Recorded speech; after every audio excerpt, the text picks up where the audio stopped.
วัสดีครับวันนี้ผมมีเป็นเศษผ้ากางเกงยีนครับที่ไม่ได้ใช้แล้ว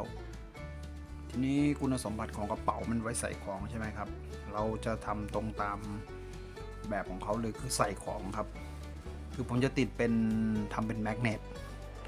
ติดตู้เย็นครับมีอะไรก็ใส่กันไปจะได้หากันง่ายๆครับหน้าตู้เย็นนะครับผมลองติดตามชมกันนะครับผมดีก็ทิ้งไปนะครับยีนเก่าๆครับเนื้อแน่นๆครับผมครับโอเคครับ